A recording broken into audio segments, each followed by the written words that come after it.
நல்லா எப்படி இருக்கீங்க? நல்லா இருக்குங்களா? கர்த்தர் இயேசு கிறிஸ்து நாமத்தினால வாழ்த்துக்கள் பல. இந்த நாளில் கூட நாம் நீதிமானாக மாற்றக்கூடிய நீதிமொழிகள் 10வது அதிகாரத்தை பற்றி 10வது நாள் 10வது அதிகாரம். அதுதான் கர்த்தர் நீதிமானை பசியினால் வருந்து விடார், துன்மார்க்கனுடைய பொருளையோ அகற்றி விடுகிறார். கர்த்தர் நீதிமான்களை என்னைக்கு பசியால் வருந்து விடார். அப்போ நம்ம பசியில் நீதிமான் என்றைக்குமே இருந்து விடுன்னு சொல்லி என்ன சொன்னாங்க, சாலமன் சொல்லியிருப்பாங்க. அப்போது எப்பவுமே என்ன பண்ணுறாங்க, நீதிமான்கள் எப்பவும் பசியினால் வருந்த விடாத தேவன் நம்முடைய தேவனாக இருக்கார்.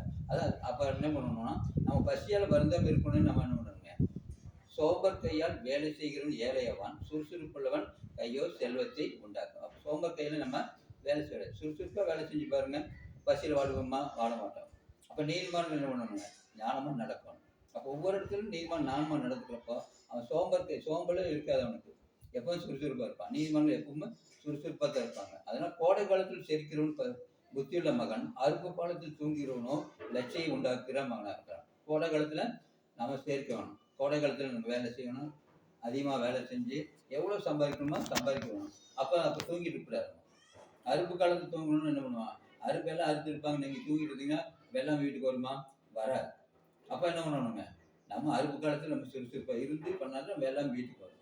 அப்போ நம்ம நீதிமானுடைய சிரசை மேல் ஆசீர்வாதம் தங்கும், கொடுமையோ துன்மார்க்க வாயை அடைக்கும். அப்போ நீதிமானுடைய சிரசை மேலே ஆசீர்வாதம் தங்கும். எப்போ நீதிமானம் இருந்தீங்கன்னா எல்லா ஆசீர்வாதங்களும் நமக்கு சுதந்திரிக்க முடியும். நீதிமானம் இல்லைன்னா எந்த மூடத்தனமாக இருந்தாலும் முட்டாள்தனமாக இருந்தாலும் அவனுக்கு நம்ம ஆசீர்வாதத்தை பெற்றுக்கொள்ளவே முடியாது. அப்போ நம்ம நீதிமானம் இருக்கும். நீதிமானுடைய வாய் ஜீவ ஊற்று, கொடுமையை துன்மார்க்குடைய வாயை அடைக்கும். நீதிமானுடைய வாய் எப்பொழுதும் ஜீவ ஊற்றாக இருக்கணும், நல்ல தண்ணீர் தான் இருக்கணும். நீதிமானுடைய வாயிலிருந்து வரக்கூடிய வார்த்தைகள் எப்பொழுதுமே நல்ல வார்த்தைகளாக தான் இருக்கணும், கெட்ட வார்த்தைகளை உள்ளுக்குள்ள வரவே விடாது. அப்போ நீதிமான் என்ன பண்ணுவாங்க, ஜீவ ஊற்று போல சுதந்திரம் இருக்கும், மற்றவங்களுக்கு பிரயோஜனம் உள்ள காரியத்தை தான் பேசிட்டு இருக்கணும். அப்போ நீதிமானுடைய பிரயாசம் ஜீவனையும் துன்மார்க்குடைய விளைவோ பாவத்தையும் பிரயோஜனம். நீதிமான் பிரயாசம் பண்றாங்கன்னா என்ன பிரயாசம்னா, அது ஜீவனுக்கு உண்டாக்குற காரியம் தான் நடக்கும். ஜீவனுக்கு ஏதுவான காரியங்கள் எப்பவும் நடக்காது. நீதிமான் எப்பவுமே நல்லதை மட்டும் செய்வோம், நல்லதை செஞ்சுட்டு இருப்பாங்க. அது நீதிமான உதடுகள் அநேகத்தை போஷிக்கின்றிருப்பார். நீதிமான் என்ன பண்ணாங்க, ஒவ்வொரு நான் பேசுகிற உதடுகள் அநேகரை போஷிக்கணும். நீதிமான் இருக்கிறப்ப என்ன பண்ணாங்க, அநேக நல்ல காரியங்கள் நடக்கும், அநேகருக்கு நன்மையான காரியங்கள், தீமையான காரியங்களை விட்டு விலகி இருப்பான். அப்போ நீதிமானின் நம்பிக்கை மகிழ்ச்சியாக இருக்கிறார். நீதிமான் மகிழ்ச்சியாக தேவனை நம்பி இருக்கிறான். அப்போ எப்பவுமே மகிழ்ச்சியாகவே இருக்கிறான்.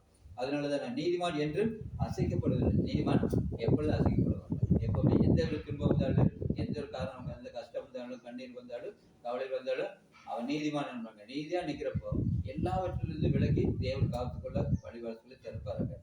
நீதிமான உதவிகள் பிரியமானங்களை பேச அறியும், துன்மார்க்குடைய வாயோ மாறுபாடுகள். நீதிமானுடைய உதவிகள் எப்பவும் பிரியமான, மற்றவங்களுக்கு பிரியமான காரியம் தான் பேசுங்க.